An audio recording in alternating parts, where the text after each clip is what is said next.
So, hello, dear students. Myself, Krish Joshi, and I am your political science mentor.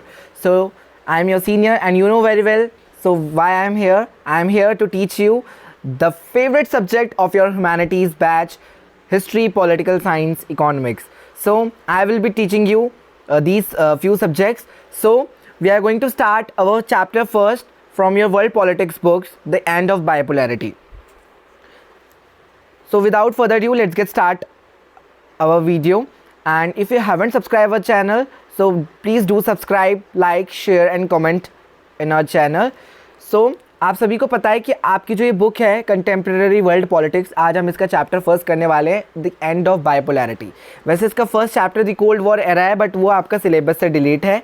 उससे पहले हमने political में जो ये वाली बुक है आपकी द पॉलिटिक्स सिंस इंडिपेंडेंस, इसका भी हमने चैप्टर फर्स्ट कर चुका है already, the challenges of nation building. तो अगर आपने नहीं देखा है तो आप डिस्क्रिप्शन में जाके लिंक पे क्लिक करके देख सकते हैं। सो चलिए स्टार्ट करते हैं। जो कोल्ड वॉर एरा है वो नहीं आ रहा है सिलेबस में, बट मैं थोड़ा सा आपको इंट्रोडक्शन दे देता हूँ कोल्ड वॉर एरा के बारे में, ठीक है, जिससे आपको पता चल जाए। क्योंकि जो ये बायपोलर वाला चैप्टर है, बायपोलैरिटी वाला, ये आपको थोड़ा बहुत तभी समझ में आएगा जब आप थोड़ा सा ये कोल्ड वॉर एरा के जो कॉन्सेप्ट है इसको समझ पाएंगे। तो this is welcome from my side. So let's get start our chapter. Okay okay, थोड़ा सा मैं जरा इसको छोटा कर लेता हूँ पेन के साइज़ को। ओके, तो कोल्ड वॉर एरा आपको पता होना चाहिए। तो यहाँ पर आप देख लीजिए, ये आपका यूएसए है, ठीक है, ये आपका यूएसएसआर है, ये आपकी क्यूबा है, ये तीनों आपकी डिफरेंट कंट्रीज़ हैं। ओके, ये थोड़ा सा इसको वो कर लेते हैं। तो जो ये यूएसएसआर और ये जो क्यूबा है, ये जो कंट्री थी, ये बहुत ज़्यादा फ्रेंडशिप वाली कंट्रीज़ थी। जो यूएसएसआर था वो क्यूबा को क्या करता था, बहुत ज़्यादा फाइनेंशियली, डिप्लोमेटिकली, इकोनॉमिकली, पॉलिटिकली ये क्या करता था, हेल्प प्रोवाइड करता था। तो इनके अंदर बहुत अच्छे टर्म्स एंड कंडीशन थे। तो जो यूएसएसआर था उसका जो क्या बोलते हैं एक तरीके से जो टर्म्स थे वो यूएसए के साथ अच्छे नहीं थे, क्योंकि यूएसए उस वक्त सबसे आगे नंबर पे चल रहा था, फर्स्ट नंबर पे। खैर यूएसए आज भी आगे ही है, बट उस वक्त जो यूएसए का डोमिनेंस था वो बहुत ज़्यादा था। कहीं ना कहीं इनके टर्म्स अच्छे नहीं थे एक दूसरे से। जो क्यूबा था, क्यूबा के भी यूएसए से टर्म्स अच्छे नहीं हुए। अब बात करते हैं, जो यूएसए था उसमें न्यूक्लियर वेपन्स की जो पावर थी वो अच्छे से थी, यूएसएसआर पे भी थी, तभी तो ये बहुत ज़्यादा डोमिनेटिंग पावर्स थी उस वक्त की। तो जो कहीं ना कहीं था यूएसए और यूएसएसआर के बीच में। अब आपको पता है कि जब ये दोनों लड़ेंगे तो जो यूएसएसआर है वो यूएसए से अभी थोड़ा सा दूर है, बट कहीं ना कहीं क्यूबा उसके पास है। तो यूएसए को डर लगता था कि जो यूएसएसआर है वो कहीं क्यूबा में क्या ना कर दे, अपनी न्यूक्लियर वेपन को स्थापित ना कर दे, और फिर क्यूबा के लिए आसान हो जाएगा मुझ पर अटैक करना। और आपको पता है जहाँ पर न्यूक्लियर वेपन का अटैक हो जाए वहाँ पे उसकी इकॉनमी की हालत, लोगों को कितना सफ़र करना पड़ता है, सब कुछ डाउन हो जाता है, सब कुछ फेलियर हो जाता है। तो ये देख सकते हैं आप। तो इस तरीके का डर चल रहा था। तो ये लड़ाई, ये वर्ल्ड वॉर होते होते रुक गई, बातचीत करके, नेगोशिएशन करके रुक गई, इसलिए इसका नाम पड़ा कोल्ड वॉर एरा, ठीक है। तो ये थोड़ा सा इंट्रोडक्शन था जो आपने पहले पढ़ना चाहिए था। क्यूबन मिसाइल करके आपके टॉपिक्स हैं, बहुत सारी चीज़ें हैं, बहुत अच्छा चैप्टर था ये भी, बट कोई नहीं, अभी आपके सिलेबस में, but that doesn't mean that आप इसको नहीं पढ़ सकते। तो थोड़ा सा इंट्रोडक्शन मैंने आपको बता दिया। अब आपको थोड़ा सा पता चल गया कि यूएसए, यूएसएसआर, कुछ कंट्रीज़, वर्ल्ड पॉलिटिक्स में आपने कुछ किस तरीके से क्या पढ़ना है, तो ये आपके दिमाग में थोड़ा सा आ गया होगा। तो चलिए अब हम ज़रा अपने चैप्टर फर्स्ट की शुरुआत करें। तो आपका जो फर्स्ट चैप्टर है जिसका नाम है द एंड ऑफ बायपोलैरिटी। तो थोड़ा सा बायपोलर से मैं आपको ज़रा समझा दूं कि बायपोलर होता क्या है ना। चलिए, तो ये बायपोलैरिटी आपको शब्द दिख रहा होगा। बायपोलर का मतलब ही आपको पता है, आपने मैथ्स में भी पढ़ा होगा, टू। अब वर्ल्ड के कॉन्टेक्स्ट में पढ़े तो क्या टू, कोई पावर ही रही होगी। तो यहाँ पर दो मेन पावर्स थी बायपोलैरिटी में, वर्ल्ड के कॉन्टेक्स्ट में। उस वक्त दो ही पावर बहुत ज़्यादा डोमिनेटिंग थी, इनके पास पावर थी, इनका पूरे वर्ल्ड में बोलबाला चलता था। वो कौन सी पावर थी? तो आपको पता है भाई, पहले नंबर पे तो यूएसए यानी अमेरिका ही आएगा। अमेरिका बहुत ज़्यादा इकोनॉमिकली, पॉलिटिकली, हर चीज़ में अमेरिका मचा रहा था, बिल्कुल पॉलिटिक्स में बिल्कुल आगे था। दूसरे नंबर पे जो हमारी पार्टी थी वो थी भाई यूएसएसआर यानी सोवियत यूनियन। इसको सोवियत यूनियन भी बोलते हैं, आप एसयू से शॉर्ट फॉर्म में याद रख सकते हैं किसको, यूएसएसआर को, ठीक है। तो ये दो पावर्स थी। अब हम इनके बारे में पढ़ने वाले हैं पूरे टॉपिक में। तो इसको शुरू करने से पहले मैं आपको बताता हूँ एंड ऑफ बायपोलैरिटी, मतलब यहाँ पर आप पढ़ेंगे कि कैसे ये दो पावर में जो बायपोलैरिटी की पावर है ये एंड हो जाती है, ठीक है, ये एंड हो जाती है, सॉरी ये कॉपी हो गया है, बायपोलैरिटी में जो आपकी जो ये पावर है ये कैसे एंड हो जाती है, राइट, एंड ये एंड हो जाती है और आपकी कैसे वर्ल्ड में पूरी एक ही पावर रह जाती है जो कि कौन होती है आपकी यूएसए। ये मैंने पूरा चैप्टर आपको कंक्लूड करके बता दिया और उसको फिर हम क्या नाम देते हैं, यूनिपोलर। यूनिपोलर का मतलब बोलते हैं यूनिक है, अकेला है, तो वन वो कौन रह जाती है, यूएसए। तो चलिए अब हम इस चैप्टर की शुरुआत करते हैं। तो थोड़ा सा यहाँ पे बताया गया है the Berlin wall which had built at the height of the cold war and it was the greatest symbol was toppled by the people in 1989। तो बोला जाता है कि 1989 में जो ये बर्लिन वॉल को बनाया गया था ये बहुत लंबी हाइट की वॉल थी, पूरे वर्ल्ड में ये बहुत लंबी हाइट की एक वॉल थी। अब वॉल बनती किस लिए, किसी चीज़ का बंटवारा करने के लिए, तो वो अब हम आगे पढ़ेंगे। बट ये जो इतनी बड़ा ये वॉल बना था ये एक बहुत भयंकर, एक बहुत बड़ा ग्रेट बोलूँ, बहुत भयंकर सिंबल था, एक ग्रेटेस्ट सिंबल था, ठीक है, जो कि वहाँ के लोगों के बारे में दर्शाता था। अब क्या चीज़ को सिंबलाइज करता है वो अब हम पढ़ेंगे। ओके तो लेट्स स्टार्ट इट। तो ये पहले वॉल की फ़ोटो देख लीजिए क्योंकि ये वॉल बहुत इंपॉर्टेंट है, ये पेपर में आती है एनी हाउ, ठीक है। तो आप देख लीजिए पिछले साल मेरे क्वेश्चन पेपर में भी और सबके सेट में ये आ रखा था और वो भी 4 नंबर में। तो आपको पता होना चाहिए कि पिक्चर बेस्ड क्वेश्चन आपके लिए बहुत इंपॉर्टेंट है, चाहे वो पॉलिटिकल हो चाहे हिस्ट्री हो। हिस्ट्री में तो खैर आपका 1 या 2 नंबर की पिक्चर बेस्ड क्वेश्चन आती है, वहाँ पे सोर्स बेस्ड क्वेश्चन ज़्यादा आता है, बट पॉलिटिकल्स में आपको 2 सोर्स बेस्ड आपको मतलब बेसिकली 2 पिक्चर बेस्ड क्वेश्चन देखने को मिल सकते हैं, कार्टून बेस्ड क्वेश्चन देखने को मिल सकते हैं, एक सोर्स बेस्ड यानी पैसेज टाइप। तो ये वॉल की फोटो देख लिया आपने, अब हम इसको देखते हैं। The Berlin wall built to symbolize the division between the capitalist and communist world, built in 1961 to separate East Berlin from the West Berlin. This is more than 150 km long and was stood for 24 years, was financially brokered by people of 9 November in 1989. तो जो ये Berlin wall बनाई गई थी, ये बनाई क्यों गई थी और अब जब बन गई तो ये क्या सिंबलाइज कर रही है। तो कहते हैं ना, कभी भी आप एक जगह पे रहो तो आपके विचार हर किसी से मेल नहीं खा पाते। आप अगर कुछ और सोचते हैं तो किसी और की सोचने की क्षमता कुछ और होगी। तो हुआ भी यही था। अब देश में 2 तरीके की पावर्स थी, यूएसए एंड यूएसएसआर। यूएसएसआर कुछ और तरीके की आइडियोलॉजी को लेकर सोचती थी, उनकी अलग विचारधाराएं थी, और यूएसए अपनी अलग विचारधारा को लेकर चलता था। तो दोनों कहीं ना कहीं मेल नहीं खा रहे थे, और जो लोग इनके फॉलोवर बने, जिनको इनकी आइडियोलॉजी अच्छी लगी, इनकी विचारधारा अच्छी लगी, उन्होंने इनको ज्वाइन कर लिया। अब क्या हुआ, जब इनकी कम्युनिटी बन गई प्रॉपर एक, तो एक वॉल बना दी गई कि वेस्ट वाले जो लोग होंगे, वेस्ट बर्लिन वाले लोग, वो यूएसएस वाले होंगे, और जो ईस्ट बर्लिन वाले लोग होंगे वो यूएसएसआर वाले लोग होंगे, ठीक है, सोवियत यूनियन के लोग होंगे। तो यहाँ पे क्या हुआ, ये जो वॉल है वो किसको सिंबलाइज कर रही है, division between west and east Berlin people. अब बताएंगे कि वेस्ट और ईस्ट बर्लिन के पीपल को करा। तो जो वेस्ट बर्लिन वाले लोग थे, इनको हम कौन से लोग बोलते हैं, ये नेटो के लोग थे, ठीक है, इनको नेटो के लोग कहा जाता था। ये नेटो ग्रुप वाले थे जो कि कैपिटलिज्म या कैपिटलिस्ट एक तरीके से बोले आइडियोलॉजी को फॉलो करते थे। वहीं जो ईस्ट बर्लिन वाले लोग थे ये कम्युनिज्म, सोशलिज्म, इन तरीके की आइडियोलॉजी को फॉलो करते थे। अब मैं आपको थोड़ा सा बेसिक सा डिफरेंस दे देता हूँ कि कैपिटलिज्म और कम्युनिज्म में क्या फ़र्क है, और इसी से आपको पूरा चैप्टर समझ में आ जाएगा, ठीक है। सो कैपिटलिज्म का मतलब है कि यहाँ पर क्या है, जो सिस्टम ऑफ गवर्नमेंट है वो डेमोक्रेटिक होगा, मतलब लोगों के लिए और लोगों के द्वारा, ठीक है। यहाँ पे डेमोक्रेसी होगी, मतलब इक्वली सबको हर चीज़ डिस्ट्रीब्यूट होगी, ठीक है।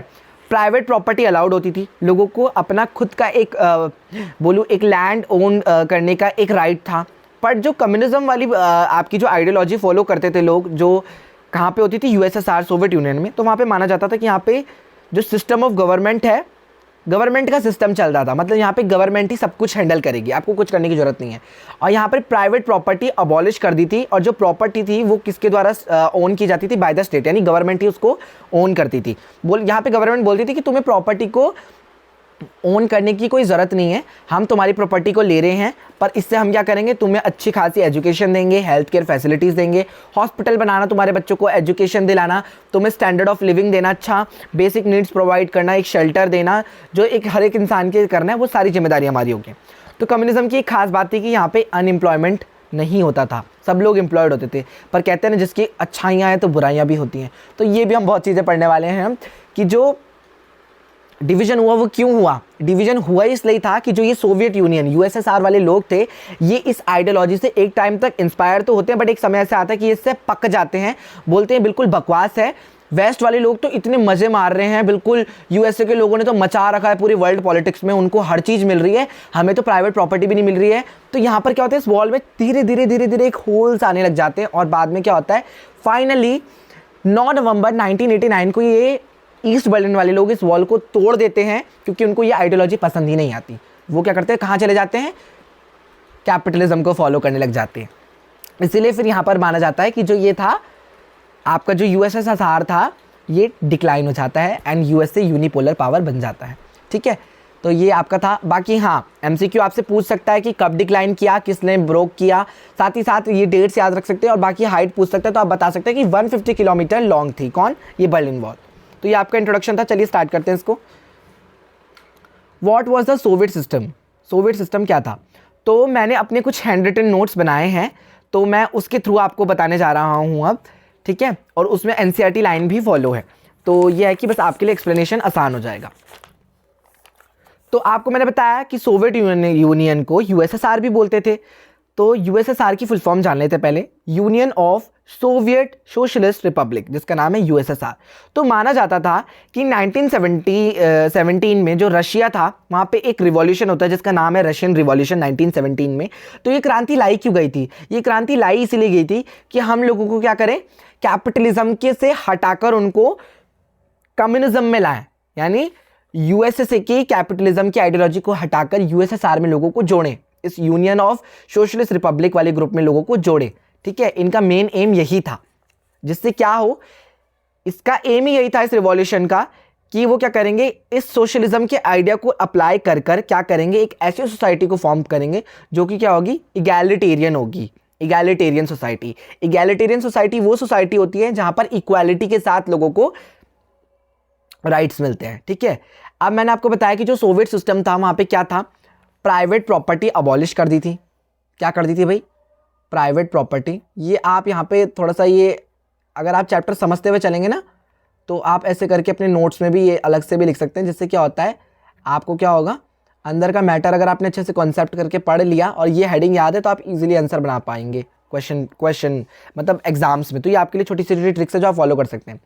तो प्राइवेट प्रॉपर्टी अबॉलिश हुई। अब इसके अंदर आप क्या क्या बताएंगे आपको, कि यहाँ पर वो गवर्नमेंट ही सब कुछ हैंडल करती थी। मैंने आपको बताया कि जितना भी आपकी बेसिक नीड्स होगी वो सरकार ही प्रोवाइड करेगी। वो आपकी ज़मीन लेगी, बोलेगी तुम्हें कुछ करने की जरूरत नहीं है, तुम्हारी ज़मीन हमारी, पर सारे राइट्स तुम्हें हम देंगे, तुम्हें जॉब हम देंगे, ठीक है, सब कुछ हम करेंगे। बट क्या है फैक्ट कि तुम्हें क्या करना पड़ेगा, तुम्हें कुछ नहीं करना, बस तुम्हें अपनी ज़मीन सरकार को देनी है। सब कुछ सरकार करेगी। उनके बच्चों की हेल्थ केयर फैसिलिटीज़ हो गई, हॉस्पिटल्स बनवाना अच्छे, उनको अच्छे से सुख सुविधाएं के साधन देना, ठीक है, उनके लिए अच्छे अच्छे क्या करना, संसाधनों को उनको प्रोवाइड कराना, बेसिक नीड्स को प्रोवाइड कराना, ठीक है। और एजुकेशन हो गई, health care facilities, hospitals, schools हो गए, शॉप्स हो गई, बहुत सारी चीज़ें, ठीक है, ये सब चीज़ें। One party system was establish by communist party. और ये जो पार्टी सिस्टम यहाँ पे माना जाता था कि यहाँ पर सिर्फ एक ही पार्टी सिस्टम चलता आता था। यहाँ पे जो सरकार चलती थी वो किसकी थी, कम्युनिस्ट पार्टी की, यानी यहाँ पे सीपीआई का राज चलता था, ठीक है। Economy was plan and control by state. तो यहाँ पर जो ये इकोनॉमी थी बहुत प्लान इकोनॉमी थी, सब कुछ प्लान करके चलाता था। पर ये प्लान कौन करता है, आपको पता है, प्लान इकोनॉमी हमेशा गवर्नमेंट ही हैंडल करती है। तो यहाँ पर स्टेट को यहाँ पे अपनी गवर्नमेंट से, और स्टेट को इस वर्ल्ड पॉलिटिक्स में कंट्री को डिनोट करते हैं, ठीक है। तो यहाँ पर स्टेट बोल रही है गवर्नमेंट को, उस पावर को। तो यहाँ पर जो गवर्नमेंट थी सारी चीज़ें वही प्लान करती थी, इकोनॉमी को कैसे चलाना है, ठीक है, ये सब चीज़ें। After the second world war east European countries became member of Soviet union gang, जिसको नाम दिया इन्होंने Warsaw, and also called socialist block. तो यहाँ पे बताया गया कि जब सेकेंड वर्ल्ड वॉर एंड हो जाता है तो जो जितनी भी ईस्ट की यूरोपियन कंट्रीज थी वो क्या करती हैं, यूएसएसआर को ज्वाइन कर लेती हैं। क्यों, क्योंकि उनको इनकी आइडियोलॉजी अच्छी लगती है। और जब ये लोग इस सोवियत यूनियन की गैंग को ज्वाइन कर लेते हैं तो इस गैंग को इन्होंने नाम दिया वॉर्सो पैक्ट, जो कि मैंने आपको पहले भी बता दिया है। इसको सोशलिस्ट ब्लॉक भी कहते हैं। तो ये सारे वर्ड्स आपको याद रखने हैं, ताकि अगर आपसे एमसीक्यू में आपको घुमाने की कोशिश करे तो आप लोग घूमे ना, ठीक है। Came in a power, it has more developed economy. क्यों, क्योंकि इसके पास क्या थे, मोर डेवलप्ड इकोनॉमी थी, ठीक है। It has complex network, vast energy resources including oil, iron and steel machines production। दूसरा यूएसएसआर के पास क्या था, एक अच्छे अमाउंट में नेटवर्क्स थे इसके, साथ ही साथ यहाँ पे एनर्जी रिसोर्सेज थे, ठीक है, ऑयल था, यहाँ पे आयरन था, स्टील के प्रोडक्शन होता था, ये सब चीजें। और इस वॉरसो के लीडर कौन थे, यूएसएसआर, क्योंकि लोग यूएसएसआर को ही ज्वाइन कर रहे थे, है ना। तो ये सारी चीजें आप देख सकते हैं। और देखिए यहाँ पे हर चीज यहाँ से मैंने कवर करवा दी है, आपकी पूरे नोट्स यहाँ से देखिए कवर होते जा रहे हैं जो मैंने आपको बताया, ये बिल्कुल सब चीजें, ठीक है। तो ये मैंने आपको बताया। अब आपका नेक्स्ट टॉपिक की ओर हम बढ़ते हैं, Gorbachev and the disintegration. But इसको करने से पहले मैं आपको जरा इसके फीचर्स बता दूं। तो जो ये लाइन मैंने खींची है, इसके जो नीचे वाला पार्ट है आपकी एनसीईआरटी बुक का, तो यहाँ से आपकी फीचर्स ऑफ सोवियत यूनियन शुरू होने वाले हैं। इसके बाद हम आपका नेक्स्ट टॉपिक पढ़ेंगे कि ये डिसइंटीग्रेशन हुआ क्यों। अभी तो हम इसकी अच्छाइयों के बारे में पढ़ रहे हैं, इसकी बुराइयों के बारे में पढ़ रहे हैं। अब देखते हैं कि इसको डिसइंटीग्रेशन होने के कारण क्या थे, वो हम बाद में देखेंगे। पहले हम फीचर्स देखते हैं कि इसकी क्या खासियत थी। तो माना जाता था कि जो यूएसएसआर की जो इकोनॉमी थी, इकोनॉमिकल फीचर था, वो बहुत बेस्ट था। क्यों? क्योंकि जो इसकी जीडीपी थी, ये आपके लिए लिख भी देता हूँ, जो जीडीपी थी वो रेस्ट ऑफ द वर्ल्ड में पूरी हाई थी, हाई जीडीपी थी इसकी, ठीक है। पर अमेरिका से कम थी, पर पूरे वर्ल्ड के कंपैरिजन में इसकी जीडीपी बहुत अच्छी थी। इसके नेटवर्क कम्युनिकेशन बहुत अच्छे थे। नेटवर्क का कम्युनिकेशन मतलब ये आपका इंटरनेट वाला नेटवर्क नहीं, आपके नेटवर्क की कम्युनिकेशन मीन्स आपके पास रोड्स अच्छी थी, टेलीफोन्स के साधन थे, साथ ही साथ आपके लिए ट्रेड हो गया, सी रूट हो गया, मतलब सब कुछ बहुत बेस्ट था, ठीक है। साथ ही साथ यहाँ पे वास्ट एनर्जी के रिसोर्सेज थे, जैसे कि आपके पास पेट्रोल अच्छे अमाउंट में होता था, आयरन हो गया, स्टील और मशीनरी का प्रोडक्शन होता था, ठीक है, ट्रांसपोर्टेशन के लिए बहुत बेस्ट था, एटसेट्रा। दूसरा यहाँ पे डोमेस्टिक कंज्यूमर इंडस्ट्री थी, ठीक है, डोमेस्टिक कंज्यूमर इंडस्ट्री जो खुद ही अपना सामान बनाती थी, जिससे क्या होता था, स्टेट को ही फायदा होता था। तो ये भी बहुत अच्छी बात थी इसकी, ठीक है। और अब हम थोड़ा सा पॉलिटिकल सिस्टम देखते हैं। यहाँ का इकोनॉमिकल सिस्टम तो बहुत अच्छा था। यहाँ पे जो सोवियत यूनियन था वो प्रोवाइड कराता था minimum standard of living for all citizen. जो मैंने आपको ये चीज़ मैंने आपको ऑलरेडी बता चुकी है पॉलिटिकल में कि स्टैंडर्ड ऑफ लिविंग, इसको याद रखना है, SOF-L करके लिख दे रहा हूँ अभी शॉर्ट फॉर्म में। मतलब सोवियत यूनियन के का क्या काम था कि लोगों को minimum standard of living provide कराना, मतलब रोटी, कपड़ा, मकान, पढ़ाई से रिलेटेड, इलाज हो गया। तो ये गवर्नमेंट की रिस्पॉन्सिबिलिटी होती थी, गवर्नमेंट की ड्यूटी होती थी कि इनको नीडी को ये प्रोवाइड कराना है। पर बदले में गवर्नमेंट क्या करेगी, इनकी प्रॉपर्टी को ओन करेगी, क्योंकि गवर्नमेंट वहाँ पे कम्युनिज्म में क्या करती थी, प्राइवेट प्रॉपर्टी का अधिकार किसी को भी नहीं देती थी, ठीक है। Government give subsidy of all basic needs, health, education, child care, welfare schemes. तो गवर्नमेंट क्या करती थी, इन लोगों को ये सारे प्रोग्राम्स इनके लिए बनाती थी, इनके भले के लिए। और इन स्कीम्स को जब वो बनाती थी तो इनको क्या प्रोवाइड कराती थी, इनको सब्सिडी, ठीक है, इनको सब्सिडी प्रोवाइड कराती थी। सब्सिडी क्या होती है कि जो भी स्कीम्स चल रही है इनको इनमें इनका भला हो, इनके लिए एक तरीके से प्रॉफिट हो सके इन लोगों को। जैसे सपोज कीजिए अगर एक नॉर्मल इंसान को 900 रुपये का एक सिलेंडर पड़ रहा है, तो सरकार सब्सिडी के थ्रू इनको 725 रुपये में एक सिलेंडर दे देगी ग्रामीण इलाकों वालों को, या जो भी हो रहा है, मतलब एक तरीके से ये इनके लिए फायदा है सब्सिडी मिलना। तो ये वही बता रहे हैं आपको, ठीक है, सब्सिडी देगी, जिससे क्या होगा, ये लोग अपनी हेल्थ केयर फैसिलिटीज़ को अच्छे से करेंगे, अपने बच्चे को पढ़ा सकेंगे, इनकी केयर कर सकेंगे, साथ ही साथ इनकी भले के लिए जितनी भी स्कीम्स सरकार बनाती है, यहाँ पर किसी भी तरीके का कोई बेरोजगारी नहीं होती, सबको एम्प्लॉयमेंट मिलती है, ठीक है। तो यहाँ पे लिख सकते हैं आप एक नेक्स्ट पॉइंट भी, नो एम्प्लॉयमेंट, फिर इसको आप डिस्क्राइब कर सकते हैं अपने वर्ड्स में। प्रॉपर एनसीईआरटी कवर हो रही है, टेंशन मत लीजिएगा। State ownership was dominance by the state government. जो स्टेट ओनरशिप थी, माना जाता था कि वो किसके द्वारा, मतलब जो ये ओनरशिप थी कौन करता था, ये स्टेट यानी गवर्नमेंट ही ओन करती थी, प्राइवेट प्रॉपर्टी का अधिकार नहीं था। पर बोला जाता था कभी कभार कि चलो ठीक है, हम क्या करेंगे, इनसे बेशक इनकी जमीन ये छीन लिया करते थे, इनको अधिकार नहीं होता था, पर बोला जाता था कि यहाँ पे क्या हो रहा है कि ये शेयर करके ये लोग मिलजुल के क्या कर रहे हैं, चला रहे हैं अपने देश को इस तरीके से, ठीक है। अब देखो इतना अच्छा यहाँ पे क्या बोल सकते हैं, बेसिकली इतना अच्छा ये सिस्टम था, तो मतलब ऐसी क्या खमियां रही होंगी जिससे ये क्या हुआ, डिक्लाइन हो गया, या क्या क्वेश्चन, मतलब क्या रहा हो, क्या वो एक तरीके से की पॉइंट रहा होगा कि लोगों ने इसको हटा दिया और लोग यूनिपोलर में चले गए, कुछ तो रीजन रहा होगा। तो मैंने आपको पहले भी बताया है कि अगर किसी चीज की खूबियां हैं तो उसकी कमियां भी होती हैं, तो इसके डिक्लाइन होने के कुछ रीजंस बताए गए हैं। तो कुछ शॉर्ट कमिंग्स यानी कुछ खामियां थी। तो जो इसका पॉलिटिकल सिस्टम था वो बहुत ज़्यादा ब्यूरोक्रेटिक था। देखो यहाँ पे लिखा भी है ब्यूरोक्रेटिक, ये ब्यूरोक्रेटिक है, ठीक है, एक मिनट, हाँ ये देख सकते हैं, ये लिखा हुआ है bureaucratic and authoritarian, difficult for its citizen. तो ये सारी चीज़ अब कवर होंगी।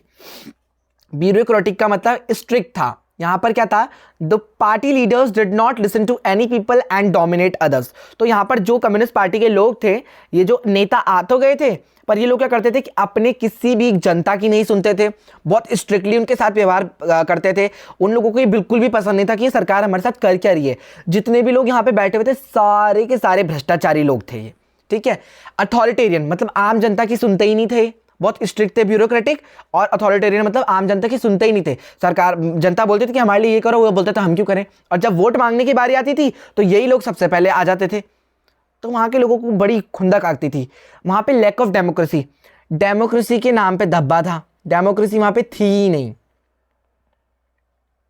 डेमोक्रेसी की वहां पे कमी थी, ठीक है, डेमोक्रेसी वहां थी ही नहीं। Absence of freedom of speech, लोगों को बोलने का अधिकार ही नहीं था। क्यों नहीं था भाई? फ्रीडम ऑफ स्पीच, लोगों को बोलने का अधिकार नहीं था। अरे अगर लोग बोलते थे तो ये लोग उनको क्या कर देते थे, पनिश कर देते थे, जेल में इम्प्रिजन करवा देते थे। तो मतलब इतनी गंदी ये सरकार थी। तो ये इसकी मतलब खामियां हैं कि लोगों को ये बिल्कुल पसंद नहीं आया, ठीक है। तो अब लोग भाई बोलेंगे नहीं तो वो कैसे अपनी दुख दर्द को व्यथा करेंगे। तो लोग क्या करते थे, दीवार में लिख कर कुछ कार्टून्स बनाकर, फनी कार्टून्स बनाकर इनका मजाक बनाया करते थे, इनके बैड रूल का। तो they make cartoons to show that the bad rule of the government के इस बुरे शासन को दर्शाने के लिए ये अपनी ड्राइंग्स बनाकर अपने अंदर की व्यथा को प्रकट करते थे। और जब बाद में हम लोगों को पता चला तो पता चला ये कार्टून इसी चीज को डिपिक्ट कर रहे हैं, ठीक है। All political leaders were seated were corrupted leaders which do corruption. जितने भी ये नेता अंदर सरकार में बैठे हुए थे सारे के सारे भ्रष्टाचारी थे और भ्रष्टाचार ही फैलाते थे, करप्शन ही करते आ रहे थे। Government even refuse to allow people to manage their own affairs including their cultural affairs in 15 different republics. They refuse to follow separate country follow their culture.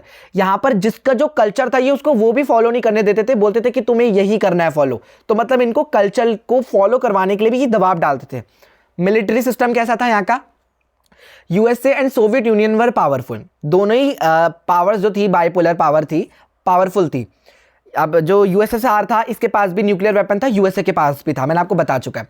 Soviet Union was behind west in technology, but जो Soviet Union था वो technology के मामले में पीछे रह गया, ठीक है। इसका इंफ्रास्ट्रक्चर, एग्रीकल्चर, बिल्डिंग्स, ये सब चीज़ों में थोड़ा सा पीछे रह गया, क्योंकि यहाँ पर एग्रीकल्चर के लिए अच्छे टूल्स नहीं रहे होंगे, टेक्नोलॉजी अच्छी नहीं थी, बिल्डिंग्स अच्छी नहीं थी, तो इस टेक्नोलॉजी के मामले में पीछे रहा।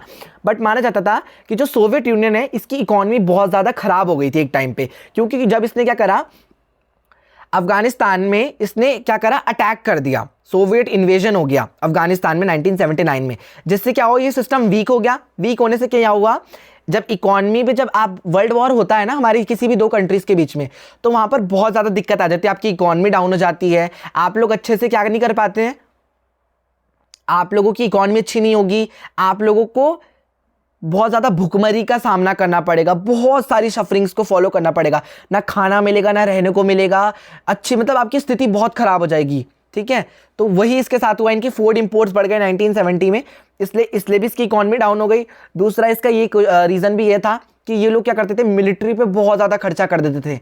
जैसे वॉर का टाइम आता था, आम जनता खाए ना खाए इनको फर्क नहीं पड़ रहा, लोग भूखे मर जाएं चलेगा, पर ये लोग एक बंदूक बनाएंगे, बारूद की गोलियां बनाएंगे, इनके लिए वो जरूरी है। पर कोई बंदा आटा गूंद के रोटी बना ले, इनको वो नहीं चलता था, इनको चाहिए था कि हमें बारूद बनाने। तो इस तरीके से ये सिस्टम ये वीक हुआ, इसलिए भी ये डिक्लाइन हुआ है। तो ये टॉपिक भी आपको आई होप अच्छा लगा होगा। तो आइए ये देखिए, मैंने आपको सब कुछ यहाँ पे देखिए अफगानिस्तान का इन्वेजन सब कुछ आपको क्लियर कर दिया है। अब हम जो हमारा नेक्स्ट टॉपिक है जिसका नाम है गोरबचेव एंड द डिसइंटीग्रेशन। अब मैंने आपको बताया था कि ये तो डिसइंटीग्रेशन हो गया, अब हम यहाँ पे हम गोरबचेव के बारे में पढ़ेंगे जो कि सोवियत यूनियन के लीडर बनते हैं, ठीक है। Mikhail Gorbachev was the last leader of Soviet Union. He came with reform and ensured the political and well-being economically reforms, also called perestroika or reconstruct, and glasnost to open कर रहे थे ताकि economy को ठीक करे reform से। तो आपको बता दूं यहाँ पर जो हमारे लीडर थे मिखेल गॉर्बाचेव, जिनका नाम आपको यहाँ पे दिख रहा होगा, ठीक है, तो ये एक ऐसे हमारे पहले लीडर थे जिन्होंने क्या करा, ये हमारे फर्स्ट मतलब एक तरीके से बोले लास्ट लीडर बन गए हमारे सोवियत यूनियन के, first and last leader Soviet यूनियन के, जो कि क्या करते थे, एक आइडिया लेके आए इस पॉलिटिकल सिस्टम में। उन्होंने कहा कि ये समय के साथ क्या होते जा रहा है, ये बहुत ज़्यादा पुराना हो चुका है, इसकी आइडियोलॉजी बहुत पुरानी हो चुकी है। अब कोई चीज़ पुरानी हो जाती है तो उसमें हमें थोड़ा सा क्या करना पड़ता है, विकास के लिए थोड़ा सा उसको बदलना पड़ता है। तो वो बोलते थे ये बहुत टेक्नोलॉजी इसकी ओल्ड हो गई है, अब हमें इसको थोड़ा नए तरीके से रिफॉर्म यानी बदलाव लाने की जरूरत है। तो वो इसमें बदलाव लाने के लिए लाते हैं पॉलिटिकली, जिससे क्या हो सके, इकोनॉमिकली और पॉलिटिकली रिफॉर्म लाकर इसका भला हो सके, ठीक है। तो इन्होंने दो तरीके की वर्ड यहाँ पे रिफॉर्म्स के लिए यूज़ करे, जिसका नाम है पेरेस्ट्रोइका, जिसका मतलब है रिकंस्ट्रक्ट, वापस से कंस्ट्रक्ट करके, और ग्लासनोस्ट मतलब वापस से रिकंस्ट्रक्ट करके, इसको ओपन करके। तो ये आपके एमसीक्यूज के लिए इंपॉर्टेंट है, देख सकते हैं आप। तो मैंने आपको बताया कि जो मिखेल गॉर्बाचेव थे वो क्या थे, आपके जनरल सेक्रेटरी थे किसके, इस कम्युनिस्ट पार्टी के, क्योंकि मैंने आपको बताया सोवियत यूनियन में कम्युनिस्ट पार्टी चलती थी, ठीक है। इन 1985 ही रिफॉर्म दिस सिस्टम, 1985 में ये क्या करते हैं, इस सिस्टम को रिफॉर्म करते हैं, बोलते हैं पुराने सिस्टम को तोड़ो और नए सिस्टम में बदलाव लाओ, ठीक है। तो उनको क्या जरूरत पड़ी, what was the need to reform, क्या जरूरत पड़ी कि उनको रिफॉर्म लाना पड़ा, ठीक है। Reforms were important to keep USSR updated information and technology. Reform को लाने की जरूरत क्यों थी, जिससे क्या हो सके, हम लोग क्या हो सके, अपडेटेड हो सके। किसके लिए भाई, क्या अपडेटेड हो सके, हम आपके लिए अपडेटेड हो सके, ताकि हमें नई नई इंफॉर्मेशन के बारे में पता चल सके, हमें नया नया ज्ञान मिल सके, हमारे लोग डेवलप्ड हो सके, साथ ही साथ हमारे पास टेक्नोलॉजी भी अच्छी आए। आप कब तक पुराने ख्यालों से जिएंगे भाई, आपको नई चीज़ों को भी तो फॉलो करना है। तो वही चीज़ यहाँ पे बता रहा है, ठीक है। तो जो कम्युनिस्ट पार्टी थी वो क्या कर देती है, अपोज कर देती है भाई, बोलती कि हम यहाँ पे किसी भी तरीके का बदलाव नहीं लाएंगे, तुम्हें रिफॉर्म लाने नहीं देंगे। और जो कौन थे, गोर्बाचेव थे, वो बोलते थे, he state that western people are good and they are living a standard living rather than the east one, ठीक है। तो जो ईस्ट के लोग थे वो प्रोटेस्ट करने लग जाते हैं सरकार के खिलाफ, भाई वहां की यानी यूएसए की कैपिटलिज्म वाली जो जनता है वो तो बहुत अच्छे से जी रही है, उनको अच्छी चीजें प्रोवाइड हो रही है, उनकी नीड्स पूरी हो रही हैं, पर जो ये ईस्ट वाले लोग हैं इनको तो कुछ मिल ही नहीं रहा है, तो इसलिए ये लोग क्या कर रहे हैं, इनके खिलाफ प्रोटेस्ट कर देते हैं। These reforms were opposed by CPI, communist party इनको रिफॉर्म को लाने से मना कर देती है। और यहाँ पर एक मिलिट्री कूप होता है, मतलब मिलिट्री को भेजा जाता है, ठीक है। Coup took place in December 1991 encourage by CPI hardliners, ठीक है, पावर इन हैंड। तो यहाँ पर क्या कर देती है, जो CPI थी वो क्या कर देती है, मिलिट्री को भेज देती है, किसके पास, गॉर्बाचेव के पास। और गॉर्बाचेव को क्या करना पड़ता है, जो यहाँ के मिलिट्री के जो हमारे लीडर थे जिनका नाम था येल्स्टेन, बोरिन येल्स्टेन, तो ये भी खैर अपोज करते, पर इनको जबरदस्ती सरकार के प्रेशर में आके इन गॉर्बाचेव पे डोमिनेंस करना पड़ता है, उनको पे दबाव डालना पड़ता है। फिर क्या करते हैं, जो गॉर्बाचेव होते हैं वो क्या कर देते हैं, रिजाइन कर देते हैं, ठीक है। And now they start a rule like they do in old style, but people tested freedom once and they did not want to live in a old style rule of communist party. So slowly Soviet Union became weakened. तो Gorbachev तो बेचारे लाए थे कि हम बदलाव लाएंगे, पर सरकार लाने नहीं देती, सरकार उनको रिजाइन करवा देती है। पर अब जब गोर्बाचेव आए, लोगों को पता चला कि भाई जो स्वतंत्रता है वो कितनी ज़्यादा इंपॉर्टेंट है, तो लोगों ने स्वतंत्रता का स्वाद चख लिया था, फ्रीडम का टेस्ट उन्होंने चख लिया था। तो अब लोग इस पुराने ख्यालात वाली आइडियोलॉजी में नहीं रहना चाह रहे थे, तो इन्होंने बहुत ज़्यादा बोलूँ तो स्केल पे वायलेंस किया, प्रोटेस्ट किया, बट सरकार इनकी नहीं सुनती। और जो स्लोली है, जो ये जो सोवियत यूनियन था ये वीक पड़ जाता है, लोगों का मन उठ जाता है इस सिस्टम से, बोलते हैं अब हमें इसमें नहीं रहना। फिर यहाँ पे क्या होता है कि जो इसी रशियन रिपब्लिक के जो लीडर थे बोरिन येल्स्टेन, ये इलेक्शन को जीत जाते हैं। Normal people came together with him and start the protest against government. फिर जब ये इलेक्शन जीत जाते थे तो ये गवर्नमेंट के खिलाफ क्या करते हैं, आवाज़ उठाते हैं और बोलते हैं कि भाई अब हमें क्या चाहिए, रिफॉर्म चाहिए ही चाहिए। दिसंबर 1991 में क्या होता है, जो लोग होते हैं वो बोलते हैं अब से हम क्या करेंगे, सोवियत यूनियन की सरकार को नहीं मानेंगे, सोशलिज्म को अब हम खत्म कर रहे हैं और अब हम लोग कहाँ जा रहे हैं, कैपिटलिज्म बनाएंगे, हम कैपिटलिज्म को फॉलो करेंगे। तो यहाँ पर जितनी भी कंट्रीज थी वो सोवियत यूनियन से डिसबैंडेड हो जाती हैं। डिसबैंड मतलब उनसे अलग हो जाती हैं और इस सोवियत यूनियन को खत्म कर देती हैं। तो यहाँ पे देख लीजिए, लिख देता हूँ, डिसबॉन्डेड हो जाती हैं, अलग हो जाती हैं, अलग हो जाती हैं। तो वो कौन कौन सी कंट्रीज थी, आपसे एमसीक्यू में पूछ सकता है, ये मैं आपको प्रीवियस ईयर क्वेश्चंस पेपर भी बता रहा हूँ। रशिया, आपकी यूक्रेन हो गई, साथ ही साथ आपका बेलारस हो गया। ये 3 तरीके की आपकी कंट्रीज थी। ये BELARUS है, ठीक है। तो इन लोगों ने क्या किया था, अलग हो गई थी। पर वैसे आपको बता दूं रशिया आज इससे अलग हो गया है, पर उस वक्त ये इससे अलग हो गया था। बट आज ये इसी USSR का, सोवियत यूनियन का सक्सेसर भी माना जाता है। जो इसको आगे बढ़ा रहा है कौन, रशिया, ठीक है। तो ये था आपका गोर्बाचेव एंड डिसइंटीग्रेशन, जो मैंने आपको बता दिया पूरा। आपको ये भी बता दिया कि सोवियत यूनियन क्यों डिसइंटीग्रेट होता है,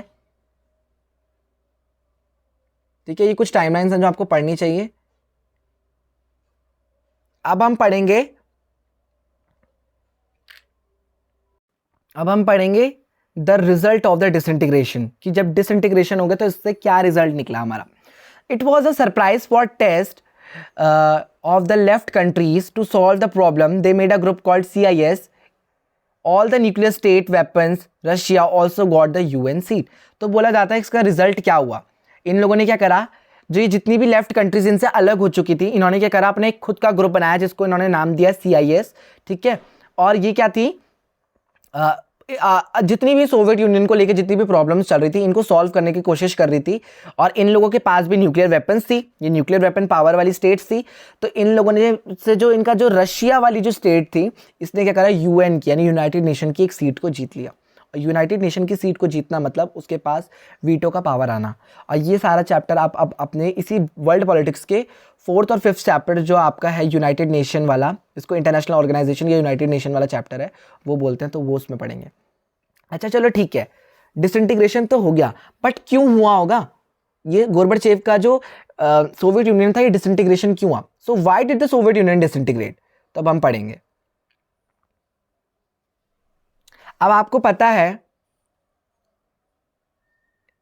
इस सोवियत यूनियन के सफर में हमने पॉलिटिकल पार्टी, कम्युनिस्ट पार्टी के बारे में ही पढ़ा।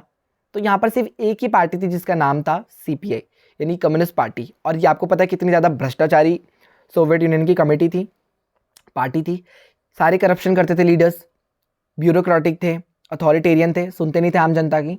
तो बस वही बता रहा है, ट्रांसपेरेंट नहीं थी किसी के लिए भी, इक्वालिटी नहीं देती थी। तो यहाँ पे कुछ इकोनॉमिक वीकनेस थी और साथ ही साथ कुछ पॉलिटिकल वीकनेस थी। तो अब हम ये पढ़ते हैं। मैंने आपको सब कुछ बता रखा है, बट मैं आपको NCERT की लाइन कवर कराते कराते बता रहा हूँ। All expenditure done on war, not in consumer good, which leads in shortages of food as well as in decline of economy. जितना भी सारा खर्चा हो रहा था, ये सारा का सारा लड़ाई झगड़े पे करते थे, अपनी मिलिट्री को बिल्डअप करने के लिए करते थे। साथ ही साथ बंदूक, हथियार, बारूद, बम, इन सब चीज़ों को, मतलब जो आर्मी में जितनी चीज़ें जाती हैं लड़ाई के लिए, सब सारा खर्चा वहीं पे होता था। पर ये लोग कंज्यूमर गुड्स पे ध्यान नहीं देते थे कि लोगों का पेट कैसे भरना है, लोगों को जीवित कैसे रखना है, उस पर ये खर्चा नहीं करते थे। जिससे क्या हुआ, शॉर्टेजेस हो गई, किसकी, खाने की कमी हो गई, अब फिर भुखमरी, पुवर्टी, गरीबी, जिससे क्या हुआ, इकोनॉमी पूरी डाउन हो गई इनकी। Soviet union use for making resources, जितने भी रिसोर्सेज इनके नेचर के इतने अच्छे थे, ये सारे के सारे रिसोर्सेज इन्होंने किस में लगा दिए भाई, अपनी न्यूक्लियर और मिलिट्री को डेवलप करने के लिए। और आपको पता है जो इनके आसपास की जितनी भी कंट्रीज थी, फिर वो लोग क्या करती थी, जो इसका पार्ट थी। अब आपको पता है कि जो सोवियत यूनियन थी वो अकेली कंट्री तो थी नहीं, वो इसको और भी स्टेट सपोर्ट कर रही थी। तो जो लोग इनको सपोर्ट करती थी, फिर वो इनको क्या करती थी, फाइनेंशियली हेल्प भी देने लगी इनको। जब इनकी कमी, इकोनॉमी, आर्थिक स्थिति खराब हुई, तो इन लोगों ने क्या किया, इनको फाइनेंशियली भी हेल्प किया। साथ ही साथ इनके पास बहुत ज़्यादा इकोनॉमिक प्रॉब्लम्स को इनको सफ़र करना पड़ा। और जो ऑर्डिनरी सिटीजन्स थे, मतलब जो आम लोग थे, वो क्या करते थे, बहुत ज़्यादा अवेयर होके रहते थे, बहुत ज़्यादा दुख में रहते थे। और वो क्या करते थे, वेस्ट वाले लोगों को से अपने आप को कंपेयर करते थे कि उनकी स्थिति इतनी अच्छी और हम लोग इतने दयनीय स्थिति में। अब आता है कि पॉलिटिकली ये क्यों वीकनेस हुआ, जो उससे डिसइंटीग्रेट हो गए। आपको बताया कि जो कम्युनिस्ट पार्टी थी वो बहुत सालों से चलते आ रही थी, इतनी बकवास इनकी आइडियोलॉजी हुआ करती थी। तो जो कम्युनिस्ट पार्टी थी ये 70 साल से भी ज़्यादा रूल करती हुई आ रही थी, ठीक है। 70 साल से भी ज़्यादा इसने यहाँ पे रूल किया, किसने, कम्युनिस्ट पार्टी ने, ठीक है। यहाँ पे लिखा भी है, देखो 70 ईयर्स, इस वाली लाइन में अगर आप पढ़ेंगे, 70 ईयर्स से भी ज़्यादा ये रूल करते आ रही थी, बहुत ज़्यादा परेशान कर रही थी लोगों को, ठीक है। People feel helpless by this system if they oppose send to bars, लोग इससे ज़्यादा बहुत ज़्यादा हेल्पलेस कर रहे थे, लोग हेल्प तक नहीं मांग पा रहे थे। और अगर वो ज़रा से भी आवाज़ उठाते, उन लोगों को जेल में डाल दिया जाता। पार्टी के जो लोग थे वो ब्यूरोक्रेट्स थे, ना सुनते ना लोगों को बोलने देते, उल्टा स्ट्रिक्टली उनसे व्यवहार करते, ठीक है, और उनको प्रिविलेजेस भी नहीं देते थे, उन लोगों की इतनी बेइज्जती करते थे जो आम जनता थी, आम जनता को कुछ समझना ही नहीं, और उनके मत लेकर ये सरकार बनी और उन्हीं के मत की वो कदर नहीं कर रहे, ठीक है। People did not connect with ruler because of so much of miss happening with their, ये लोग कनेक्ट नहीं कर पाते थे इन लोगों से। कहते ना हमारी सरकार का राजा का प्रजा से कनेक्शन होता है एक तरीके से, तो यहाँ पे वो तक देखने को नहीं मिला। सरकार ही ऐसी तो भाई आम जनता उनसे क्या करेगी। तो अब ये डिसइंटीग्रेशन हुआ, ये इसके मतलब क्वेश्चन अगर आपसे पूछता कि what are the reason behind the disintegration of the Soviet Union, ये गोर्बाचेव के जो भी रिफॉर्म्स थे उसमें सोवियत यूनियन डिसइंटीग्रेशन हुआ, तो क्या कारण थे, व्हाई डिड, ऐसे करके। तो आप बताएंगे कि इकोनॉमिकली वीक था, पॉलिटिकली वीक था, क्या रीजंस थे, तो ये सब आप इसके अंदर बता सकते हैं, ठीक है। अब यहाँ पर एट लास्ट यहाँ पे लोगों ने यही बताया इसके लिए, मैं आपको थोड़ा सा यहाँ पे बताता हूँ। यहाँ पे ये जो ऊपर वाला पैरा है, ये लास्ट वाला, यहाँ पर लोगों ने यही बताया इसके लिए कि जो गोर्बाचेव थे, ठीक है, ये जो गोर्बाचेव थे ये बेचारे रिफॉर्म तो लाना चाह रहे थे, ठीक है, ये रिफॉर्म लाना चाह रहे थे, बट कुछ लोगों ने बोला इसका रिफॉर्म क्यों नहीं आ पाया। या तो इसने बोला कि जो इसने रिफॉर्म थे वो स्लोली स्टार्ट करें, बोला कि हम बहुत धीरे धीरे रिफॉर्म्स को चालू करेंगे, लोगों को पसंद नहीं आया। और कुछ लोग बोलते हैं कि इसने रिफॉर्म को इतनी ज़्यादा स्टार्ट कर दिया, इतनी ज़्यादा स्पीड में स्टार्ट कर दिया कि लोग इसको समझ ही नहीं पाए, इसलिए भी ये डिसइंटीग्रेशन हुआ। तो थोड़ा सा ये पीपल के बीच में एक तरीके से जो ये डिसइंटीग्रेशन का हमारा एक तरीके से जो थिंकिंग प्रोसेस है, ये तरीके से किस शंका में फंस गया, जिसको इन्होंने नाम दिया टग ऑफ वॉर। लोग डिसाइड ही नहीं कर पाए कि ये डिसइंटीग्रेशन हुआ तो हुआ कैसे। एक रस्सी में बेचारे जो गोर्बाचेव थे वो फंस गए कि उन्होंने रिफॉर्म स्लोली स्टार्ट किया कि भाई फास्टली स्टार्ट किया, उनको लोग ऐसी इस शंका में फंस गए। अच्छा ठीक है, जैसे भी स्टार्ट किया, अब परिणाम क्या रहे होंगे भाई, डिसइंटीग्रेशन तो हो गया, अब परिणाम क्या थे इसके, अब हम देखते हैं कि इसके परिणाम क्या रहे होंगे, किसके, ठीक है। हाँ, एक टॉपिक मैं आपको बताना भूल गया कि जितने भी लोग सोवियत यूनियन से डिसइंटीग्रेशन हो गई थी, इन लोगों ने अपना देश बनाया। तो यहाँ पर आपको कुछ ये कंट्रीज दिख रही होंगी, इट्स वेरी इंपॉर्टेंट MCQs के पर्पज से भी। तो ये आपको दिख रही होगी रशिया, यूक्रेन, ऑर्डिनरी, ये सारी जितने भी आपको ये हाईलाइटेड पार्ट मिल रहा है। तो ये लोग क्या करते थे, पहले एक परिवार का हिस्सा था, यहाँ से क्या हुआ, नेशनलिज्म का भी राइज होना शुरू हो गया। नेशनलिज्म का राइज कैसे, लोगों को खुद का देश बनाना था और उन लोगों के अंदर क्या हो गई थी, एक फीलिंग जाग गई थी, love and devotion towards the country, ठीक है। तो इन लोगों ने अपना देश बनाया, जैसे कि जो रशिया हो गया, बाल्टिक रिपब्लिक्स हो गई, इसके अंदर आपका इस्टोनिया, लेल्विया एंड लिथुनिया, ये सारी कंट्रीज आती हैं, यूक्रेन, जॉर्जिया। और ये लोग क्या करती हैं, USSR से डिक्लाइन होकर अपनी खुद की एक कंट्री बना लेते हैं, ठीक है। अब ये तो चाहा कि चलो राइज ऑफ नेशनलिज्म, अलग अलग लोगों के अंदर नेशनलिज्म की भावना आ गई जब ये लोग इनसे अलग हो गए। अब आते हैं कि कॉन्सिक्वेंस ऑफ डिसइंटीग्रेशन, कि डिसइंटीग्रेशन हुआ तो इसके क्या परिणाम निकले, कि लोग जब डिसइंटीग्रेशन हो गया तो भाई लोगों पे इसका क्या असर पड़ा या क्या इसके परिणाम निकले ऐसे, है ना। तब हम वो देखेंगे।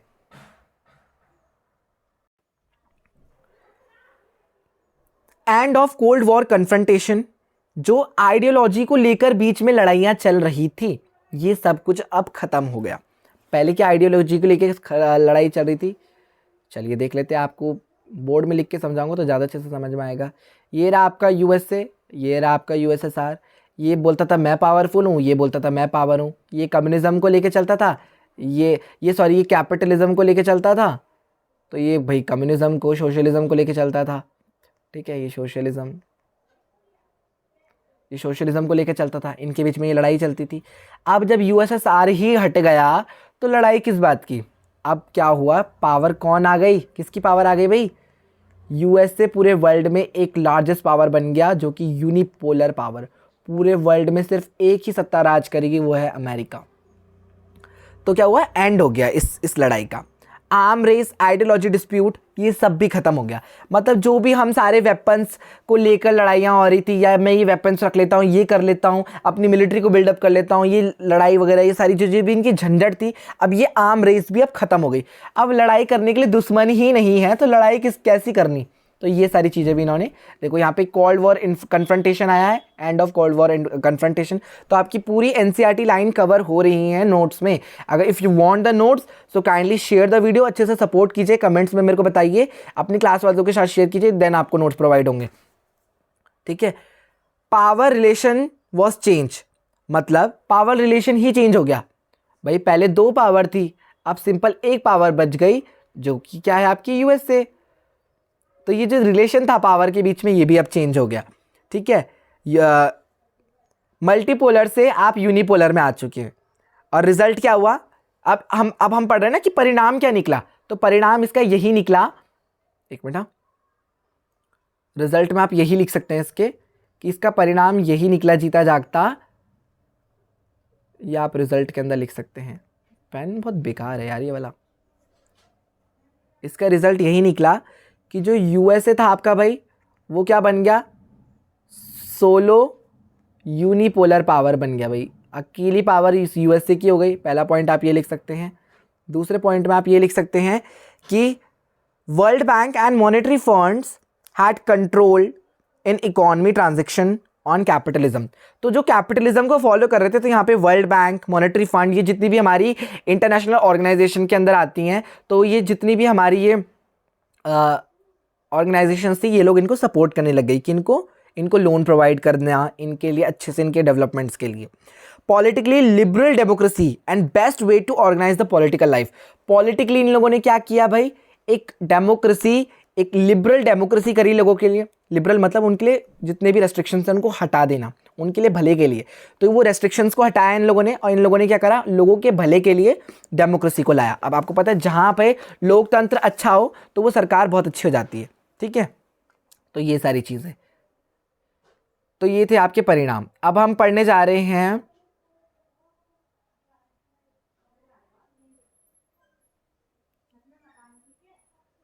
Shock therapy in post communist regimes.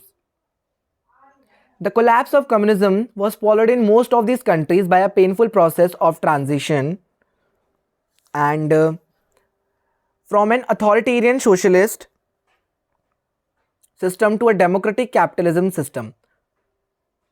Europe that was influenced by the World Bank and IMF came as a shock therapy. अच्छा, अब क्या हुआ, शॉक थेरेपी का मतलब ही यही है कि लोगों ने क्या किया, जब transition between communism to capitalism, post Soviet state shock therapy. अच्छा, यहाँ पर क्या होता है कि जब कम्युनिज्म के लोग कैपिटलिज्म को फॉलो करने लग जाते हैं, एक जगह से कम्युनिज्म वाले कैपिटलिज्म में शिफ्ट हो जाता है एक तरीके से। ठीक है। और कम्युनिज्म का कोलैप्स, मतलब कम्युनिज्म हट जाता है। एक बहुत ही पेनफुल प्रोसेस था हमारे लिए, दर्दनाक। पर क्या होता है, इसके हटने से क्या होता है, इसके हटने से कम्युनिज्म की आइडियोलॉजी हट जाती है और लोग कैपिटलिज्म को फॉलो कर लेते हैं। तो इस प्रोसेस को या इस शिफ्टिंग प्रोसेस को हम शॉक थेरेपी बोलते हैं। ठीक है। अच्छा, इसके फीचर्स क्या थे, total shift to capitalism economy, मतलब गवर्नमेंट का अब राजपाट खत्म कर दिया गया, क्योंकि हम लोगों ने कैपिटलिज्म इकोनॉमी को अपना लिया। अब हम लोगों के पास प्राइवेट अपने राइट्स हैं, ओनरशिप राइट्स हैं, हम जो चाहे हम खुद करेंगे भाई, सरकार हमारी ज़मीन पे अपना हक नहीं जमा सकती। ठीक है। Private ownership and domestic pattern, आपको प्राइवेट ओनरशिप करने दे दिया, और डोमेस्टिक पैटर्न, आप अपने घरेलू पैटर्न से अपने आप को ओनरशिप के अंदर रिजर्व कर सकते हैं। प्राइवेटाइजेशन ऑफ एसेट्स, लोगों को प्राइवेटाइज कर दिया एसेट्स, कि ये बिल्डिंग भी रख लो, ये मशीन, ये प्लांट्स और मशीन्स का मतलब वो बाहर वाले पौधे, और मशीन्स का मतलब ये जो आप जिससे प्रोडक्ट बनाते हैं ये नहीं। प्लांट्स एंड मशीनरी हमारी इकोनॉमी की भाषा में हमारी बिल्डिंग्स हो गई, हमारे हाउस हो गए, इन्हीं को एसेट्स बोलते हैं, जो कि क्या होते हैं, हाई वैल्यू एसेट होते हैं, और कैन बी डेप्रिशिएट, मतलब एक समय आता है कि हमें इनको डेप्रिशिएट करना पड़ता है। आपका घर कभी एक समय ऐसा आता है ना कि आपको उसको रेनोवेट भी कराना पड़ता है, उसकी मरम्मत करानी पड़ती है, तो यही प्लांट एंड मशीनरी बोली गई है। ठीक है। अब अगर हमें डेवलपमेंट करना है तो हम क्या करेंगे, free trade and foreign direct investment करेंगे, मतलब फ्री ट्रेड कर देंगे ताकि लोग हमारे से ज़्यादा ट्रेड करें। साथ ही साथ फॉरेन डायरेक्ट इन्वेस्टमेंट वो होता है कि ज़मीन कोई बाहर की कंट्री अगर हमारी कंट्री में आके इन्वेस्ट करे तो हम उसको इन्वेस्ट करने दे सकते हैं। फिर जब वो हमारी कंट्री में इन्वेस्ट करेगा, रूल्स उसी के होंगे, बट ज़मीन हमारी भारत की होगी, और इससे क्या होगा, हमारे यहाँ के लोगों को रोज़गार मिलेगा। तो ये एक बहुत अच्छा इंपॉर्टेंट है, और जिससे क्या होगा, हम फाइनेंशियली अप हो जाएंगे, ऊपर आ जाएंगे। ठीक है। लोगों को प्राइवेट फार्म्स दे दिए गए, ये सारी चीज़ें इसके फीचर्स के अंदर आई। अच्छा, कॉन्सिक्वेंसेस, इसके क्या रिजल्ट, क्या परिणाम निकले? तो जो ओल्ड सिस्टम ऑफ वेलफेयर था वो हट गया, क्योंकि लोग इसी ओल्ड सिस्टम को नहीं चाह रहे थे। ठीक है, तो लोगों के लिए अच्छा हो कि नया सिस्टम आ गया। लोगों को सब्सिडी दी गई।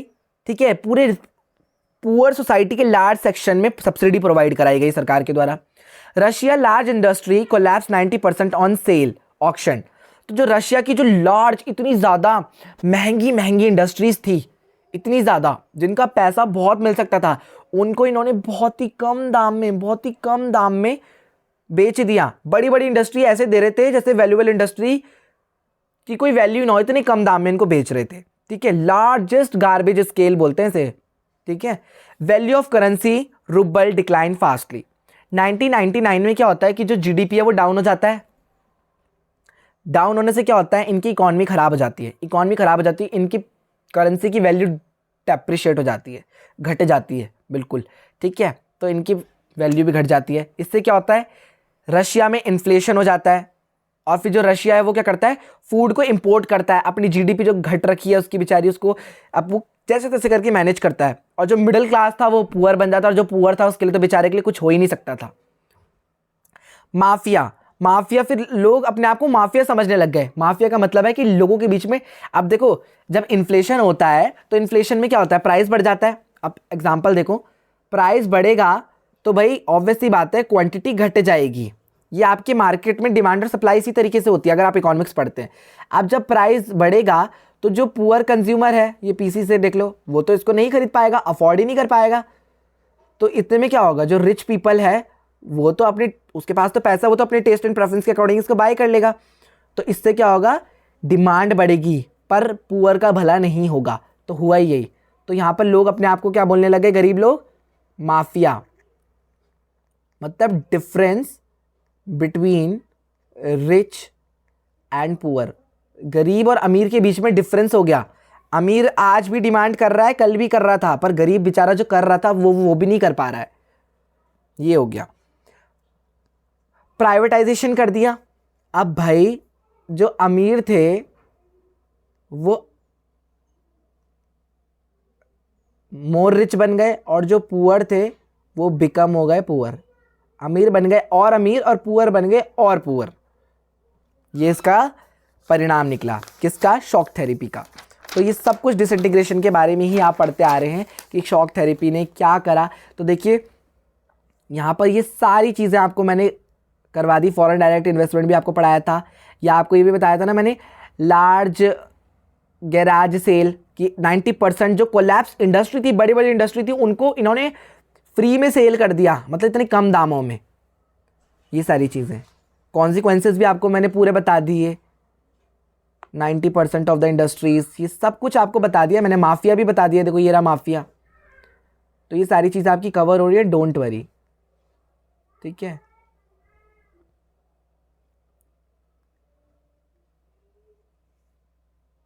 अब आप इस वाले पेज में क्या पढ़ेंगे, कुछ शॉक थेरेपी में एक गलती होती है जिससे क्या होता है, लोग डेमोक्रेसी में ध्यान नहीं दे पाते।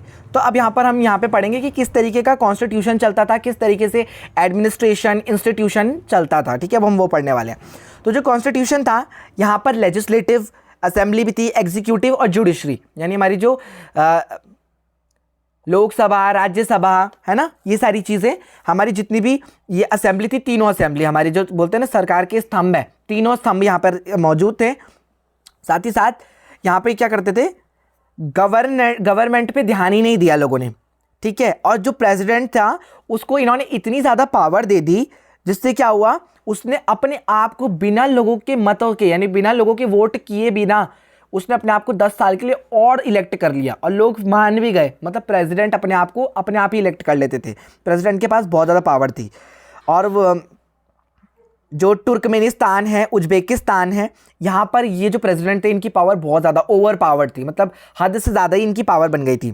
जुडिशरी वॉज नॉट इस्टेब्लिश, न्यायालय जो बोलते हैं ना, जो न्याय का कार्य करती है हमारी न्यायपालिका जुडिशरी, वहाँ पर ये इस्टेब्लिश ही नहीं थी। तभी तो ये ऐसा होता था, जब यहाँ पे कोर्ट का आपके पास कोई जजमेंट ही नहीं होगा तो सरकार भी कुछ नहीं कर सकती।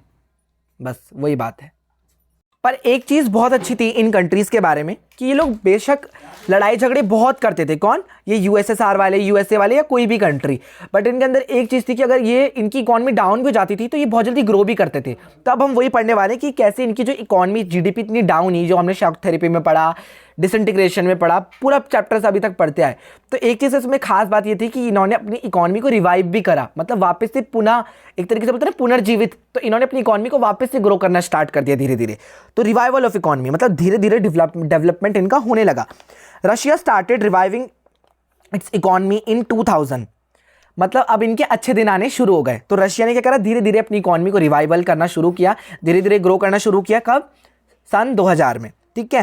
क्योंकि जैसे जैसे country natural oil, gas, minerals के लिए पॉपुलर हुई, वैसे वैसे इनकी इकॉनमी बढ़ती गई। इनका एक्सपोर्ट होने लगा नेचुरल रिसोर्सेज का, जैसे नेचुरल गैस का, मिनरल्स का, जिससे क्या हुआ, इन्होंने अपनी इंडस्ट्रीज को वापस बिल्ड किया और अगेन ये क्या हुआ, इकॉनमी में मचाने लग गए। कौन? रशिया वाले लोग। अजबेकिस्तान, कजाकिस्तान, रशिया, ये जो जितनी भी कंट्रीज थी हमारी, ये सोवियत यूनियन वाली, यूएसएसआर वाली, ये ऑयल और अपने गैस के प्रोडक्शन के लिए बहुत ज़्यादा पॉपुलर थी, ठीक है। तो ये जितने भी अंडरलाइन पार्ट मैंने किए हैं यही सब मैंने आपको समझाए हैं, है ना। तो मेरे लिए थोड़ा सा डिफिकल्ट हो रहा है बेसिकली आपको पढ़ाते हुए, क्योंकि मैं अपने नोट से पढ़ रहा हूँ, मैं एग्जैक्ट लाइन यहाँ पे नहीं ढूंढ पा रहा हूँ, बट कोशिश करूँगा अगली बार से अगर ऐसे नोट से पढ़ाऊँ आपको तो यहाँ पे पहले से ही अंडरलाइन करके रखो अपने पीडीएफ में, ठीक है। तो यही सब मैंने आपको समझाया कि जो ये देख सकते हैं अजबेकिस्तान, कजाकिस्तान यहाँ पे लिख रखा है, तो ये सारी चीज़ें यहाँ पे बताई गई हैं। और जो जितनी भी रिपब्लिक्स थी क्या करती थी, पार्टनरशिप पे काम करती थी, इन्वेस्टमेंट करती थी। फिर धीरे धीरे क्या हुआ, ये और ज़्यादा पॉपुलर हो गया, किसके लिए, अपनी न्यूक्लियर, इन्होंने धीरे धीरे अपनी जो परमाणु नीति थी इसको भी इन्होंने स्थापित करना शुरू करा। और जो रशिया है वो उसने क्या करा, बाद में इंडिया के साथ भी कोलैबोरेशन किया और बहुत सारे साइंटिफिक प्रोजेक्ट्स में उसने काम किया, क्योंकि इंडिया तो फेमस ही अपनी साइंस एंड टेक्नोलॉजी के लिए था। ये आप आगे पढ़ेंगे, ठीक है। अब हम लास्ट टॉपिक पढ़ रहे हैं इसी चैप्टर का, कुछ टेंशन एंड कॉन्फ्लिक्ट्स वाला, देन आपका जो चैप्टर है वो कंप्लीट हो जाएगा, ठीक है। देखिए हमारे पास कुछ ऐसे एरियाज, कुछ ऐसी टेंशन्स भी थी जिससे हम लड़ाई झगड़े करते थे, अपने कॉन्फ्लिक्ट्स होते थे हमारे, ठीक है। तो जो रशिया था ये कह रहा था कि जो रशिया से हमें क्या करना है, हटना है। तो रशिया में भी कुछ टेंशन्स एंड कुछ कॉन्फ्लिक्ट्स आ रहे थे, ठीक है। तो यहाँ पे बता रखा कि most of the former Soviet republics are prone to conflicts, जो सोवियत यूनियन के पार्ट वाली कंट्रीज थी यही कुछ कॉन्फ्लिक्ट्स मचा रही थी आपस में। तो यहाँ पे बता रखा है सेंसेशन मूवमेंट एंड साथ साथ सेक्टेरियन कॉन्फ्लिक्ट। तो पहले हम सेंसेशन मूवमेंट के बारे में पढ़ते हैं, यहाँ पे जो बता रखा है। तो यहाँ पे क्या हुआ था, जो ये आपको दिख रहा है ना, चेचन्या एंड दगेस्तान, ये आपको दिख भी रहा होगा यहाँ पर, मैं थोड़ा साइज छोटा करूँ पेन का, तो ये देख सकते हैं चेचन्या एंड दगेस्तान। ये लोग एक दूसरे पे बॉम्ब अटैक करने लगे, इन्होंने बॉम्ब थ्रो करा, ठीक है। इन लोगों के बीच में क्या होता था, सिविल वॉर होने लग गया, ठीक है। मिलिट्री, इनके बीच में मिलिट्री को लेकर लड़ाई होना, ठीक है। अलग अलग मेथड ढूंढते थे कि हम कैसे इस पर रेबल करें, अटैक करें, कैसे इस पर राज करें। ये दोनों आपस में ही लड़ने लग गए, और बल्कि ये थी एक ही यूएसएसआर की मतलब एक तरीके से कंट्री। साथ ही साथ यहाँ पर जो आपको दिख रहा है ये एशिया और तजाकिस्तान, ये क्या करने लगे, इन्होंने अपनी कंट्री में सिविल वॉर कर दिया। किसके लिए लेकर, ये जो नागोरानो कराबख है इसको लेकर, ठीक है। जॉर्जिया में आपको देखने को मिलेगा इंडिपेंडेंस मांगने लग गए लोग, प्रोविंसेस चालू हो गए, लोग मांग करने लग गए, ठीक है। साथ ही साथ यहाँ पर आपको दिख रहा होगा Georgia demanded for the independence result civil war, जो मैंने आपको बताया, जब इन्होंने इंडिपेंडेंस की डिमांड करी, सरकार ने इंडिपेंडेंस दी नहीं, इन लोगों ने सिविल वॉर कर दिया सरकार के खिलाफ ही, ठीक है। Central Asia Tajikistan witness a civil war that went for 10 years till 2001। 10 साल तक सिविल वॉर के लिए लड़ाई, सिविल वॉर चलती रही और 2001 तक ये चली। तो यहाँ पे वो बता रखा है। तो ये कुछ आपके टेंशन्स थे, ठीक है। अब हम थोड़ा सा क्या करेंगे, India and post communist country. आपको पता है कि अब हम लोग सोवियत यूनियन के साथ हमारे रिलेशंस कैसे रहे होंगे। तो पोस्ट कम्युनिस्ट कंट्री, जो मतलब कम्युनिज्म जब आ गया तो उसके बाद जब कुछ कम्युनिस्ट कंट्री बनी होंगी, तो इंडिया का उसके साथ क्या रिलेशन है। अब सोवियत यूनियन तो हट चुका था, बट बाद में सोवियत यूनियन आया है, और क्यों, और रशिया उसका क्या बन गया था, सक्सेसर बन चुका था। तो यहाँ पे वही बता रहा है लास्ट में कि जो इंडिया था उसका इन कंट्रीज के साथ कैसा रिलेशन था।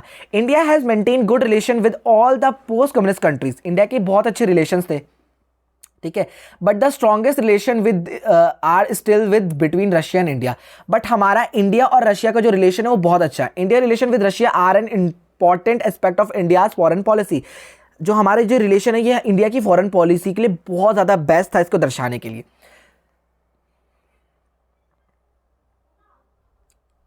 ठीक है, हम लोग एक दूसरे को बहुत अच्छे से सपोर्ट करते थे इन द फॉर्म ऑफ, तो ये लोग क्या करते हैं, कुछ को एग्जिस्टेंस, बातचीत करके, कुछ नेगोशिएशन करके एक इंटरनेशनल सिस्टम बनाते हैं भाई, एक सिक्योरिटी पे साइन करते हैं, बोलते हैं हम लोग क्या करेंगे, एक दूसरे पे अटैक नहीं करेंगे, और अगर हम अटैक करते हैं तो एक तरीके से हमारे थ्रेट है, डर हो जाएगा, तो ये चीज़ को हमें ख़त्म करना है।